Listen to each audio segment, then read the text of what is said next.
I'm Hope Johnson, founder of Miracle Botanicals.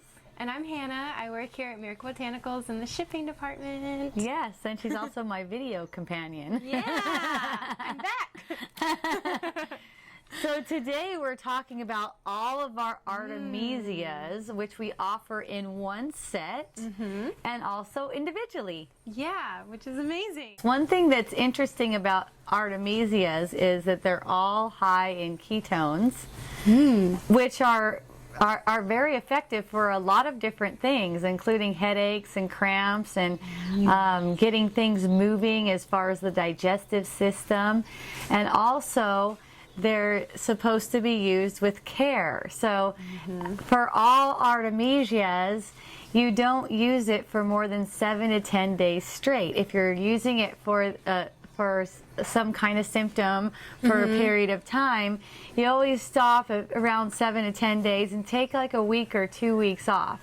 Using it occasionally is totally different. Like whenever I go into the bath, I put an artemisia in there because I have an outdoor bathtub and mosquitoes like to come. And mosquitoes do not like artemisias, like I found out. That smell, that bitter smell. Yes. Yeah.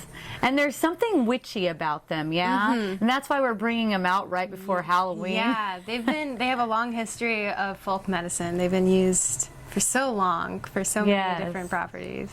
Yes, so fun. So the first one we have is African wormwood, known as Artemisia afra. And this is found in South Africa. Yes. Right? Yes. It's shrub-like plants. Yes, this particular one grows in South Africa. In fact, even the botanical name, Artemisia afra, indicates it's from Africa.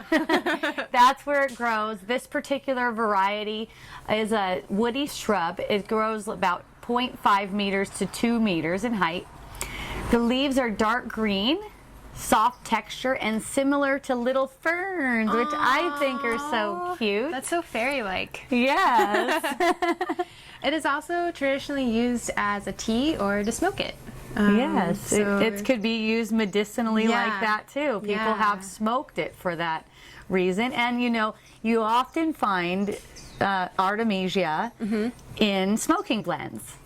They're also said to have a psychedelic effect, which I have not experienced. I've tried these things. I have one friend who uses it just like one drop in the belly button. In the belly button. I heard about that. Yes. And that's good for parasite worms, like roundworms. Anything and stuff. like that. Yeah. Yes, that's right. Increasing the appetite. I'll tell you one thing. When I smell this one, my mouth waters. Like salivates. It's intense. I'll tell you, it's intense. Most people smell this, they're like, whoa. It's on the bitter side, but it's very unique. For me, it makes me want more. I'm like, yes. Yeah, that one's and it really opens up your nose pathways too, which helps with the asthma in your lungs. Any kind of congestion, sinuses, anything like that. It's been used for centuries to treat common cold, cough, sore throat, flu, and asthma. Wow. All the things. Yes. It's also been tested for its pharmaceutical effects, and it's been found to have good analgesic properties, which means pain. Pain properties. So it's probably good for menstrual cramps. Yes. Childbirth. Childbirth, that's another thing. Even though you wouldn't use it during pregnancy or breastfeeding. Right. You can use it in childbirth. It's a short span of time, and it's been known to be really helpful for that. Also, it has properties that can protect it against liver damage and detox the liver. Oh, wow. I feel like nowadays some people do have issues with their liver and they don't know the path to go, and it's just so awesome that we have things like this to help us detox. It's an easy way and gentle, and it's effective even if you just inhale it. Yeah, that's good enough. It too. Yes, very powerful medicine. Don't need a whole lot of it. You can put it in the diffuser. That's one way to get it into your environment. Yes. It's very otherworldly. That's our beautiful wormwood, African wormwood. Yes, come check it out. Hooray. All right, now we're gonna go to the Wormwood Absinthe. Yes. So this is another variety of wormwood. We have two. We have the African one and the Absinthe wormwood. Similar to our African wormwood, although the color is extremely different. Extremely dark. Yes. Still astringent. It's a beautiful greenish blue. I just love the color in the bath. That's one of my favorite ones to use in the bath. I love having green in my bath. Ooh, sounds so beautiful. So this one, it's interesting. We weren't able to have this one in the United States until 2007. All the way from 1912 to 2007, it was banned for being a potential poison, and also, you know, probably mostly that it's a hallucinogen. Yeah, when people discovered this over in Europe, they just made it all the time, and they drank it for days and days, and they started having these psychoactive hallucinations. Yes. That's when it became known and it was banned. I don't know if you're going to get that from the essential oil, No, though. I think you have to do the You have to pure actually absinthe. Yeah. Yeah, and that's an alcoholic drink, Right. too. Like, if you order it at a bar, you'll get it, and it's this bright fluorescent green, and it's really strong. I tried it just because I have the essential oil in my line. Wow. I saw it at a bar. Oh, yeah, let me take the absinthe. Whoa, is that thing strong. Not recommended unless you're good at that. This was also used by artists to stimulate creativity, which I could totally understand why. Yes, and wormwood has long been used to treat intestinal worms. Yes, it's famous for that. Couple drops in the belly button, you're good to go. Yeah. So would you want to do that like once or twice a week? Something that's where it's not too consistent? It would be more like on the occasion, yes, Okay. like that. So once or twice a week, or just, you know, one treatment is amazing. So let's try that one time and then see how you feel after that. Maybe wait 3 or 4 days, try it again. Okay. And that's the most well-known property of absinthe wormwood, is being used to treat intestinal worms. Also pain relief, Yes, the most, you know, including can't go wrong headaches. with pain relief. I would say you could just take a couple drops of that and put it on the temples for headache relief, occasional headache relief, not to be used for longer than 7 to 10 days. Again, this is high in thujones. Yes, Sue Jones. I love that word. I know. It's very effective and also can build up in the body. So 7 to 10 days and then take a break. All right. It can be used as a warm compress for any kind of knees or arthritis pain.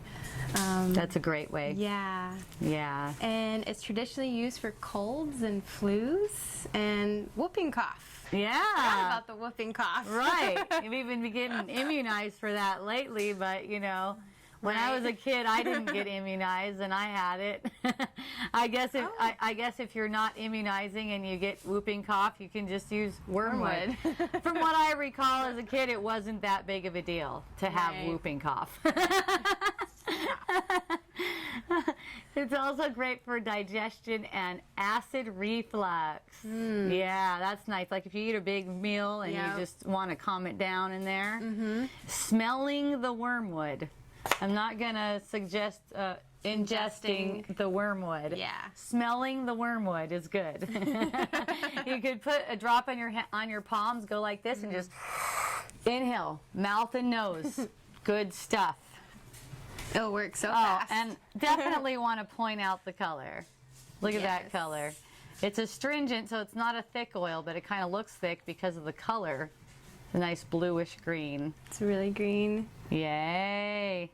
And that is our absinthe wormwood. Well, now we're on to our amazing mugwort. And here is its color. It is thin consistency also, and it's kind of gold yellowish appearance. Beautiful golden fluid. The most common thing I know about mugwort is that it's good for dreaming, your dreaming state, lucid dreams. It really activates that sector in your consciousness. Smoking it or inhaling it or drinking it by tea, it's really beneficial. It's used in many dishes in China, Germany, Japan, and Korea. Yay! Now we have our tarragon. Woo, woo. We both love tarragon. Little dragon. Yes, it's known as Little Dragon, and it's also known as the King of Herbs. Ooh, the king of herbs. Yeah. Well, it is used in the culinary world, so that makes sense. Yes, totally. It's a food flavoring all over. I'm sure you probably have heard of it or even used it in your dishes. It is also a very thin consistency, clear, opaque. Close to clear. Yeah, it has a little bit of hue to it. It also has little specks in it. I don't know if you can see that. It's interesting little things floating around in there. Yeah, a lot of little specks. How cute. That is adorable. All right. Traditionally, this has been around for a long time, used all over the world. In Middle Eastern cultures, it was considered a powerful aphrodisiac and used for sensual remedies. So any kind, over-sexual, under-sexual, doesn't really matter. Really stimulates that sexual, your inner sexual power. Yes, and brings it into balance. Yes, balance. So it's not running your life. Yes. That's what's important. Take control. And that's really what sexual remedies are for, you know, so you're not being run by that aspect. Right, right. So Greeks and Romans use it to treat cholera and toothaches. And Hannah, you want to tell I them? just learned what cholera is, and it's basically just diarrhea and nausea. Diarrhea and vomiting, maybe at the same time. Okay, Oh, that sounds horrible. You can see how it's good for that, though. I mean, just smelling it, it's so refreshing. Yeah, and it really has like that, like the sweet anise smell. It's just soothing. so powerful and soothing. So if you're not familiar with anise, it's kind of like a little bit of a black licorice aroma. But this is very complex, so there's some black licorice aroma in there, but it's also real fresh and green, and it's an aroma that's difficult to describe. Definitely unique. The Native Americans chew on the tarragon leaves to help with heart palpitations, which is it also benefits with any kind of cardiac issues, dealing with the heart. Definitely. Heart healing. Yeah, it helps that blood flowing through your vessels. If there happen to be clogged or anything, I mean, it can't, magically make it go away, but it'll definitely help get that moving in there. Yes. That's stagnant. Really good Increase for the plaque. function. Any kind of plaque, buildup. high cholesterol type stuff. Yeah. Helps to break that up. It's a really good remedy for that. Again, it is an artemisia. So you don't want to overuse it. 7 to 10 days. If you're using it every day regularly, that's going to be a real good long therapeutic run. Don't need to go longer than that. Can be used occasionally whenever you feel like it. That's how it is for me. I just really enjoy the aroma, and I'll go to it and use it here and there just for basic, just inhaling. when you need it. Yeah. It's beautiful. So, like it, getting the blood moving in the heart and getting the heart rate and all that fluctuation, it also does the same thing with your uterus, which again, artemisia. So it's good for getting that blood moving if you happen to have a late period or if your cramps are too bad.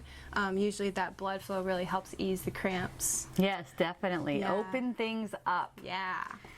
Blood thinning can be something that's very useful if you're having trouble moving things, circulation, menstruation. It could be used to bring the menstruation on, like say your period's late. You can use it for that. And even your stomach and your bowels, it gets that moving too, and even helps bile production, which is very important in your digestive system. Yes, a lot of us are underproducing bile, and that's why we get stomach upsets, farts, burps, all that stuff after eating.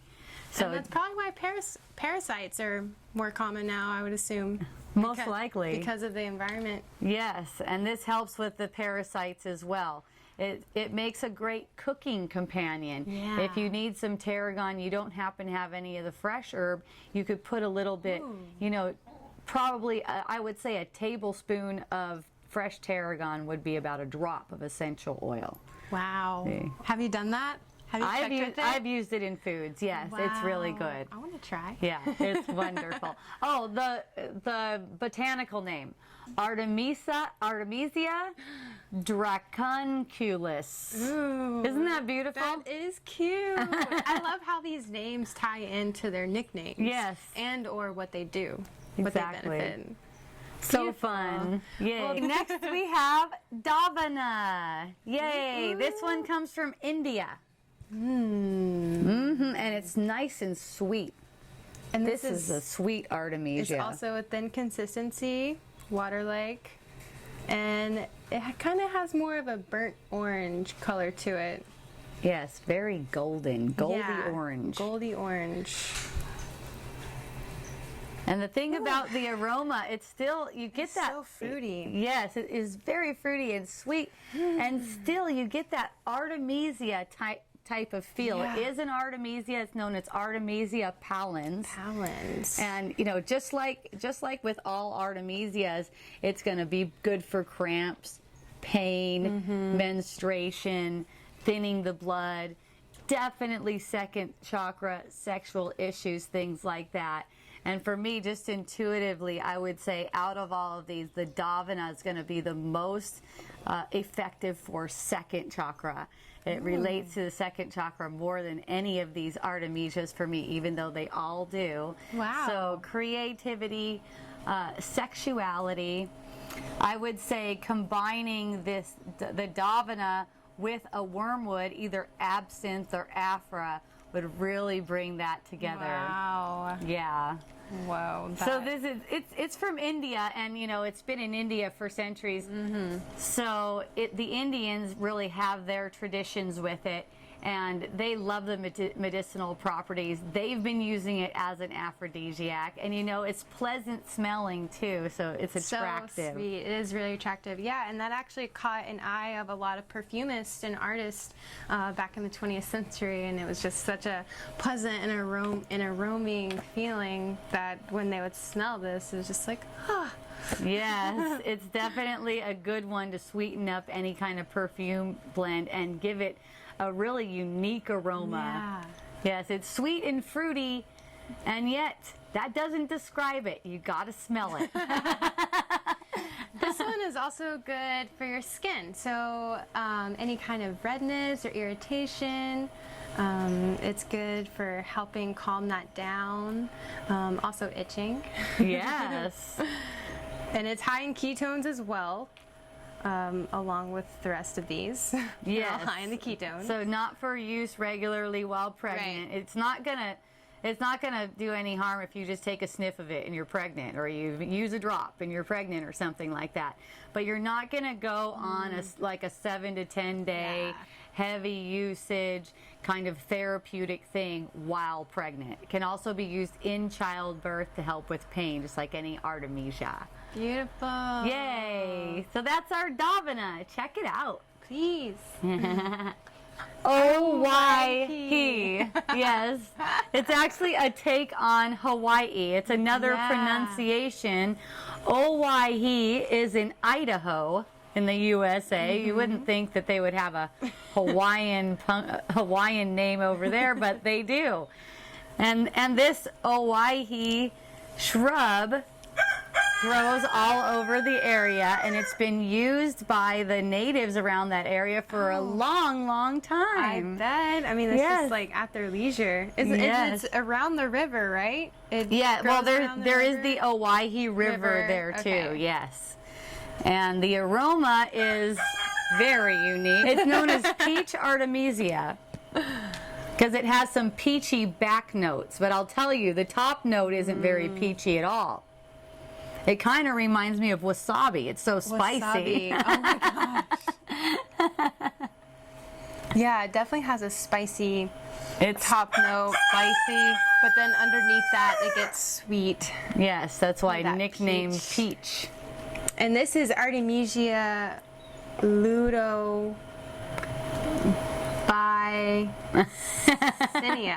All right, let me take a stab at it.